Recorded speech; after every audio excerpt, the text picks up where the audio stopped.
Hey gang! So, every time my friends come over, I get a load of shit for how much food I have in my refrigerator at any given time. Obviously, that's because I cook a lot, and I also cook with, real ingredients, and, oh yeah, I also eat all the time. So, I thought today I would give you a tour of my refrigerator and my freezer and just show you some of the things that I keep on hand. And if you want to ask me questions, and leave some questions down below about ideas for quick meals, especially when you're running around with kids and going to practices and that sort of thing, or company or whatever, feel free to do so. All right. Okay, so I did not edit my refrigerator in any way for you to see. And oh, I'm sorry. What's that? Nugget nectar. And then I guess something else mixed in there that my husband threw in for space purposes. Yes, I do try to stick to grass-fed animal products. Really what I like to do is order from nearby farms, and I actually really prefer raw milk. I just haven't gotten it together yet to do that since I've moved in this area, but I just found a good farm that has a raw milk delivery. If anybody's interested in that, I can definitely help you out with that. We can talk later about why grass-fed is so much better, and obviously there's a ton of research or a ton of info online that you can read up on yourself. So I get asked about creamer a lot in the coffee. Look, my thing is, if you're worried about the cream in your coffee and what that's doing to your health, chances are you probably have a lot bigger things to worry about. I don't sweat the creamer. I do like the Natural Bliss stuff because the ingredients on it is pretty straightforward compared to some of the other like flavored ones. There's like a novel of chemicals and all those wonderful things to make it taste like whatever brownie coffee, but I don't really need brownie coffee, so I just stick with this. Then I got, my tart cherry juice. Tart cherry juice is what I put in my, protein shakes, particularly when I'm strength training, because it adds a good dose of plant-based carbohydrate, but it's also quick releasing carbohydrate, fast carbs or whatever, because it's so because it is all fruit. And tart cherry is known to be very anti-inflammatory. They give it to they recommend it for diabetics. Sometimes I know they have a lot of inflammation, particularly in the feet, and tart cherry juice is recommended even by physicians. What else I got in here? I got some egg whites.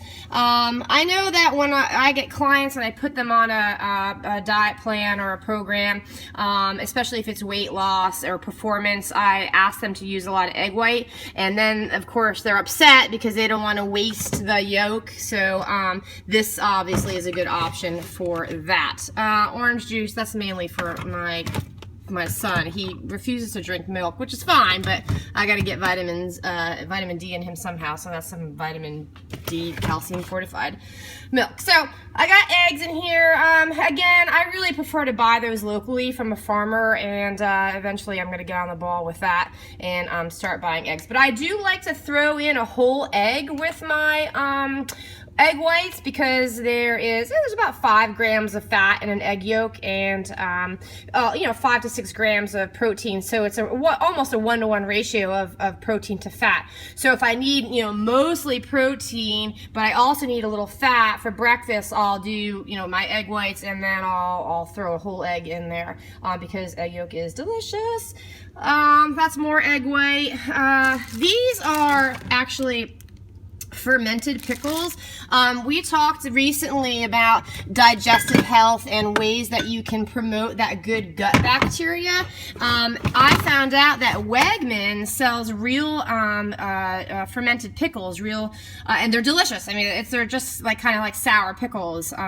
So I eat those, and I especially go for the fermented stuff. Here's another thing that I like, although the label's ripped off. I do this kimchi, which is also fermented. I think it's called Wild Friends brand, and that you can also get in Wegmans. I do fermented foods. Like for instance, I just got back from vacation and did a whole lot of fuck ton of damage. Just to heal my gut a little bit, or if I feel, if I've had a holiday or whatever, I'll go for some ferments to sort of repair some of the damage that I may or may not have done. So so that's that, pickles, ferments. I got some yogurt back here. This Chobani Flips, again, I mostly get these for my kids because this is one dairy product that he will eat, and they're not, these aren't so bad, even on the macro side of things.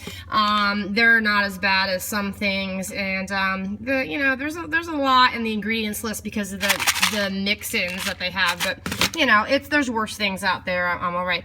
Guacamole, because I put avocado in freaking everything. Sour cream, same deal. I at the end of my day, I'm mostly eating fats, so I need a lot of that. Fruit pouches. I love fruit pouches for post-workout sugar. They make me feel less like I'm, you know, eating, well, yeah, spoonfuls and spoonfuls of sugar like I do with my dextrose. So I'll do like some dextrose in my whey shake, and you know, that sweetness can get really obnoxious, so I kind of fill out the rest of the carbs with this, like a fruit pouch like this. What else? I got some fish oil in here. This is flavored fish oil that I give to my kids, and that's, we can't talk about that right now. That's touch and go, guys. I had the good days and bad days where I can talk them into it, and then others where they're giving me the bird.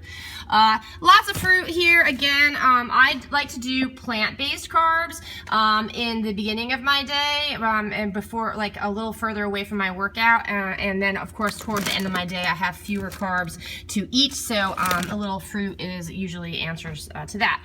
I've got some cod here. Now this is a funny thing. Fish choices, I'm very particular about fish choices. Tilapia is a piece of shit fish, you guys. Don't eat tilapia. I know it's really cheap and really common and easy to cook and a very mild flavor and all that stuff, but honestly, tilapia is the fish that fish eat. It's gross. It's the way that it's farmed is disgusting. They swim in their own, you know, shit. It's not worth it. So anyway, cod is great. Obviously, cod liver oil is really good for you. Very high in vitamin D and even calcium, or no, actually not calcium, but definitely vitamin D. And it's just as cheap as tilapia, and I think it tastes way better. It makes for some really good fish tacos, and I have a great paleo fish stick recipe also that I use the cod for, and my kids love that. Lots of greens here. Again, I love this time of year because I'll be going to the farmers markets to get my greens here soon. I haven't been to the Loudon one yet. Somebody's got to take me to that. I've heard it's really good. I like to switch it up. You know, kale is great, but kale, you know, like anything, you want to switch up your nutrients, right? You want to keep eating the same vegetable over and over again, because then you're missing out on some good stuff. More veggies down here, and yep, more veggies down here. So that's it. Quickly in my freezer, I got, I do a lot of this sausage for my kids. When you're doing these sorts of meats and like cured meats, deli meat or whatever, make sure you take a look at the ingredients here and get the kind that doesn't have MSG. Here, this is a good brand right here. That's Jones. Stay away from MSG if you can, and then definitely the nitrates. A little nitrates here and there is okay, but if you're one who eats a lot of deli meat or cured meats, you may want to start choosing nitrate-free products because the accumulation of that is no good for you. Love these Annie's burritos. I don't know, they're vegetarian, and you know, normally I stay away from vegetarian foods because meat, but these are really good, and I like the macros on these. They often fit for a good post-workout meal for me. And oh god, these are really good too. I don't know if you guys have seen these yet. I think these are the ones that are made with like, I don't know, like goat cheese and eggs, and they're super tasty. Oh, potato puffs. These are fantastic for quick carbs. Sorry guys, a little technical difficulties, having a food avalanche. This is why my friends always make fun of me. Anyway, potato puffs, yeah, they're good for a quick source of carbs, post-workout especially. You know, white potato without the skin is gonna be a fast-releasing carb, like a more of a refined carb. You know, as far as the ingredients go, they're not horrible. They're not something that I eat all the time, but where are they? eat all the time, but you know, that's good for occasional if you want to switch up your carb sources. Oh, look at that whey powder, awesome. And then of course you can't get more grass-fed than venison. Yeah, so also, oh, there it goes. I really like smoked meat, you guys. They're often loaded with nitrates and also MSG, but this particular brand of kielbasa is really delicious and it is not loaded with that crap. So, and I get this at Harris Teeter. And then, these sausages I just discovered recently, they are amazing. I'm not really sure why they're man cave craft meats, like what, we can't enjoy a good craft meat. Wait, that doesn't sound right. Anyway, these are taste tested and confirmed, very delicious. I found those at Giant. And then, of course, if you're not on the Halo Top train yet, you guys, you better get on it, because look at that. I've eaten the whole pint and it's only costing me 280 calories. Yeah. And as far as flavored ice creams go, the ingredients list is not terribly offensive. All right. So if you have any questions about any of this stuff and you know want some ideas about shortcuts that are still healthy, I'm happy to oblige. That'll do it for the Forklift Fit refrigerator tour. I am your host, Vanessa Stolarski, and I'll see you next Tuesday.